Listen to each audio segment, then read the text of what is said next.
Aujourd'hui, dans cette vidéo, je vais te montrer comment réaliser étape par étape une jolie bannière pour ta chaîne YouTube. Pour ça, on va utiliser le site Canva. C'est super facile à faire et surtout, c'est gratuit.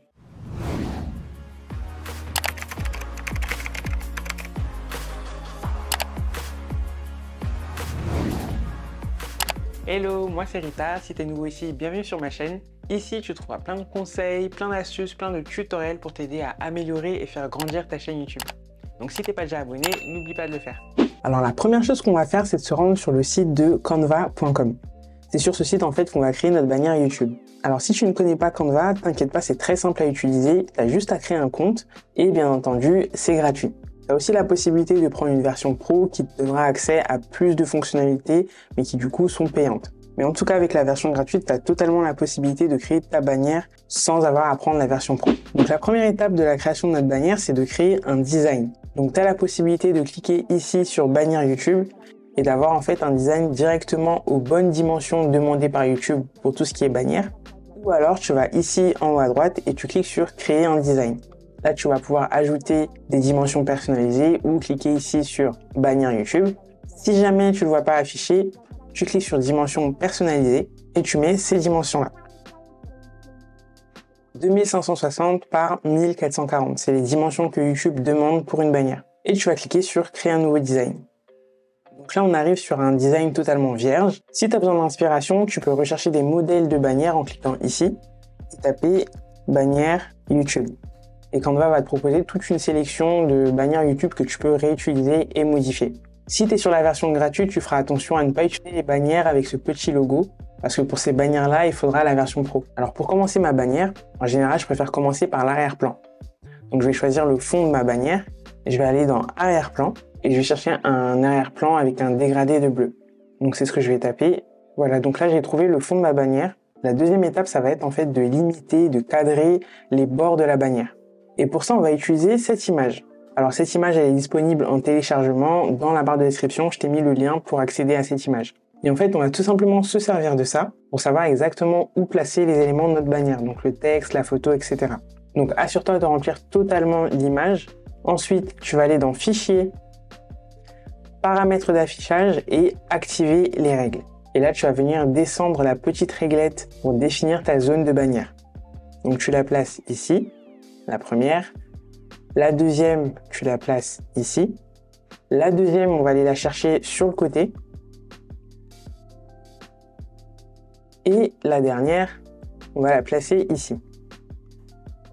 Donc concrètement, cette première zone, donc ce rectangle, ça va être la partie de ta bannière qu'on va voir sur un téléphone. Parce que entre ce qu'on voit sur un téléphone et sur un ordinateur, c'est différent.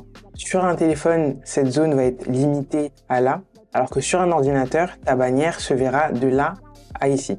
Voilà pourquoi c'est important de définir cette zone de bannière pour que tu puisses choisir ce qui va être affiché sur les téléphones et sur l'ordinateur. Ok, donc une fois que j'ai tout bien défini avec la règle, je peux supprimer cette image, j'en ai plus besoin. À partir de là, je peux commencer à placer les différents éléments de ma bannière, donc commencer à designer ma bannière. Alors perso, je vais commencer par placer la photo que je veux afficher dans ma bannière. Donc je vais aller chercher la photo dans Importer. Alors voilà la photo que j'ai choisie pour ma bannière. Donc j'ai choisi une photo sans arrière-plan. Si tu as la version pro de Canva, tu peux cliquer sur ta photo et aller ici sur modifier une photo. Ici, tu vas pouvoir effacer l'arrière-plan. Si en revanche, tu as la version gratuite de Canva, tu vas aller sur le site Remove Background et en fait, en téléchargeant ta photo, il va te supprimer l'arrière-plan gratuitement. Et cette photo, du coup, tu pourras la réutiliser dans Canva. Donc on revient sur notre design. Je vais agrandir l'image pour qu'elle soit bien visible et je choisis de la placer à ce niveau-là. Ensuite, derrière ma photo, je souhaite placer un cercle en dégradé. Pour ça, je vais dans les éléments. Je vais cliquer sur le cercle et là, je vais choisir une bordure. Donc une épaisseur de 24. Alors à l'intérieur du cercle, je ne veux pas de couleur. Donc je vais cliquer ici et sélectionner aucune couleur. Pour la couleur de la bordure de mon cercle, je vais aller chercher des couleurs en dégradé. Là, ici, tu peux choisir le dégradé que tu veux. Et si les couleurs affichées ne te plaisent pas, tu vas cliquer ici et choisir les couleurs de ton dégradé. Donc pour moi, ce sera ces deux couleurs-là. Et le style de dégradé, je vais choisir celui-là. Donc le cercle, je vais le placer derrière moi. Et je vais réduire un peu la taille du cercle pour que ça donne un effet comme si je sortais un peu du cercle. Donc je vais le mettre à peu près à cette hauteur. Et bien entendu, le cercle, je veux qu'il soit derrière moi, donc je vais cliquer sur position et cliquer sur arrière. Donc là, je suis satisfaite de mon image, de mon cercle. Ce que je vais faire, c'est que je vais les grouper ensemble. Donc je vais sélectionner les deux ensemble et cliquer sur grouper. Et de cette manière, je vais pouvoir les déplacer ensemble, agrandir ou réduire ensemble.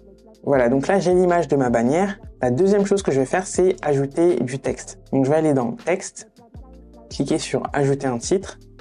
Et là, je vais mettre le nom de ma chaîne, donc mon prénom. Pour mon nom, je vais simplement dupliquer pour garder la même taille. Donc là, je vois que mon image, elle est un petit peu trop à gauche, donc je vais la déplacer légèrement. Et je vais aussi réduire la taille de mon texte. Voilà, donc là, je n'ai plus qu'à positionner mon texte de la manière dont je le souhaite. Et là, je vais venir ajouter une couleur différente sur mon nom. Donc je vais mettre cette couleur. Et là, pareil, le texte, je vais le grouper ensemble. Voilà. De cette manière, je vais pouvoir tout déplacer ensemble. Voilà, donc je sais que le nom de ma chaîne sera à gauche. Je vais mettre un texte descriptif de ma chaîne à droite. Du coup, je peux décaler cette image un peu plus par ici. Ça me laisse un peu plus de place à droite pour faire des phrases. Donc pareil, je vais cliquer sur ajouter un titre. Et là, je vais écrire du coup le texte que je veux faire apparaître sur ma bannière.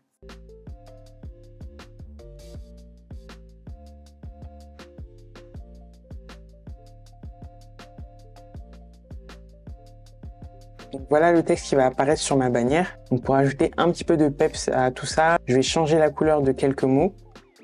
Donc pour ça, je vais juste surligner et cliquer sur couleur du texte et mettre la couleur que je souhaite. Donc voilà pour le texte de ma bannière. Je vais rester sur ça, je vais faire très simple, très minimaliste. Pas besoin d'avoir une bannière super chargée. Le principe, c'est aussi qu'on puisse comprendre la bannière en un coup d'œil. Donc je vais rester sur ça. Par contre, j'ai envie de mettre en évidence le fait que ma vidéo parle de tout ce qui tourne autour de la vidéo. Donc pour ça, je vais aller dans éléments et je vais chercher l'élément surligné. Alors bien sûr, tu peux tout écrire en français dans la barre de recherche. Moi, c'est juste un réflexe que j'ai de tout mettre en anglais. Mais Canva fonctionne très bien en français. Donc je vais choisir celui-là. Je vais changer sa couleur. Et je vais choisir ça. Donc le but, c'est qu'il tienne ici. Je vais le réduire et je vais le mettre là. Voilà, donc ça, dans un premier temps, ça va être ça. Ensuite, là, j'ai envie de partir sur un double fond de couleur. Donc ce que je vais faire, c'est que je vais aller dans éléments et sélectionner ça. Voilà, je vais le placer ici. Ou même pas, je vais le placer comme ça. Voilà, en fait, j'ai envie que ça sépare en deux ma bannière. Je vais choisir la couleur noire. Et bien évidemment, cet élément, je vais le reculer, le mettre en arrière-plan pour que tout apparaisse. Voilà. Ensuite, j'ai envie de faire un peu ressortir l'image de l'arrière-plan. Toujours dans éléments, je vais essayer celui-là. Et je vais le placer derrière ma photo. Voilà, j'aime assez. Par contre, il ressort un petit peu trop. Donc, je vais cliquer sur transparence et le réduire légèrement. Voilà où on en est pour l'instant au niveau de ma bannière. Maintenant, pour rendre ma bannière un petit peu plus vivante, on va dire, je vais rajouter des éléments décoratifs. Moi, ce que j'aime bien, c'est les formes géométriques. Donc, je vais aller chercher des petites formes géométriques dans la barre de recherche. Voilà, ça c'est très bien. Donc, je vais garder ça. Je vais le positionner autrement, à 90 degrés. Réduire un petit peu la taille. Et je vais le dupliquer pour en mettre un autre à côté. Donc, je vais mettre peut-être un peu plus grand. Juste une petite astuce, quand on travaille plusieurs éléments sur Canva, on a la possibilité de verrouiller certains visuels. Donc là, par exemple, mon image, je peux cliquer dessus et cliquer sur le petit cadenas pour verrouiller la position. Je ne pourrai plus bouger mon image. Ça permet en fait de travailler son design sans que cet élément soit touché.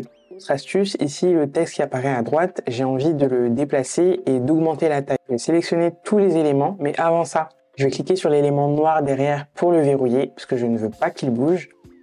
Voilà, là c'est verrouillé. Je vais sélectionner tout ça.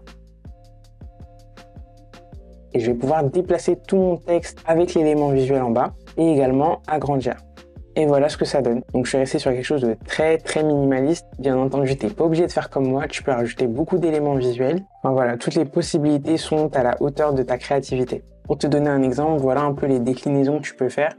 Tu peux ajouter une image en arrière-plan, tu n'es pas obligé de mettre de la couleur. Tu peux vraiment faire énormément de choses. Et pour finir, la toute dernière étape, ça va être de télécharger ta bannière. Donc pour ça, tu vas cliquer sur Partager, cliquer sur Télécharger. Tu vas choisir la page sur laquelle se trouve ta bannière ou télécharger toutes les pages. Pour moi, ce sera la page 1. Cliquez sur Terminer et Télécharger. Une fois le téléchargement terminé, on va se rendre dans YouTube Studio. Tu vas aller ici dans l'onglet Personnalisation et dans l'onglet Branding. Ici, dans l'image de la bannière, tu vas cliquer sur Modifier et sélectionner le fichier de ta bannière. Ici, YouTube te montre directement comment est visible ta bannière sur un téléphone. Donc là, sur un téléphone, c'est les éléments qu'on va voir de ma bannière. Sur un ordinateur, voilà comment on verra ma bannière. Et sur une télé, on verra tout ça de ma bannière. Une fois que tout est bon, tu vas cliquer sur OK. Et n'oublie pas de cliquer sur Publier pour que ta nouvelle bannière apparaisse sur ta chaîne. Et voilà, j'espère que ce tutoriel vous a plu et qu'il vous aidera à faire vos plus belles bannières. Si vous avez des questions, comme d'habitude, on se retrouve en commentaire. Sinon, je vous donne rendez-vous pour une prochaine vidéo. Salut!